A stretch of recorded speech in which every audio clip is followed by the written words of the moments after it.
Hello, நான் உங்க திவ்யஸ்ரீ. இன்னைக்கு ஒரு சின்ன மினி விளாக் தான் பார்க்க போகிறோம். இன்றைக்கி சடனாக ஏதாவது ஆயிலி ஃபுட் மாதிரி சாப்பிட்லான்னு தோணுச்சு. சரி, அம்மா கிட்ட போய் கேட்டப்போ, நான் உனக்கு ஒரு ரெசிபி சொல்கிறேன், நீ அதை ட்ரை பண்ணுன்னு சொன்னாங்க.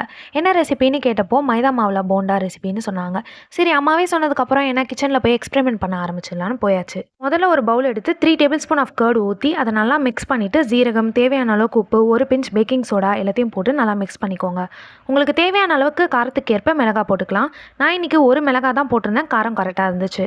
இதான் மெயினான ஸ்டெப். நீங்கள் மைதா மாவை கொஞ்சம் கொஞ்சமாக தான் ஆட் பண்ணணும். நான் என்ன பண்ணேன்னா, மொத்தமாக கொட்டிட்டு அம்மாக்கிட்ட நல்லா திட்டு வாங்கிட்டேன். ஸோ நீங்கள் ஆட் பண்ணும்போது கொஞ்சம் கொஞ்சமாக ஆட் பண்ணி மிக்ஸ் பண்ணிட்டே வாங்க.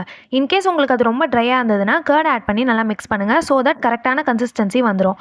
அது அப்படியே ஒரு 10 நிமிஷம் நல்லா ரெஸ்ட் விட்டதுக்கப்புறம் தான் பொரிக்கணும். அப்போ தான் நல்லா வெளியே மொறு மொறுனும் உள்ளே நல்லா சாஃப்ட்டாக வரும். சைடில் இஞ்சி டீயும் போட்டுட்டேன். இஞ்சி டீயும் போண்டாவும் செம காம்பினேஷனில் அப்படியே கடாய் வச்சு எண்ணெய் ஊற்றி போண்டாவையும் பொரிச்சு எடுத்தாச்சு. சூப்பராக இருந்துச்சு. அப்படியே நான் டியூஷனுக்கோ கிளம்பி போயிட்டேன். வீட்டுக்கு வர ரொம்ப லேட் ஆனதுனால வீடியோவும் எடுக்க முடியல. இப்படி தான் என்னோட நாள் போச்சு. இந்த மாதிரியான வீடியோஸ் பார்க்க நம்ம சேனலை இப்போவே சப்ஸ்கிரைப் பண்ணிக்கோங்க. இந்த வீடியோ பிடிச்சிருந்தா லைக் பண்ணுங்கள். அடுத்த வீடியோவில் சந்திக்கலாம். டாடா பாய்.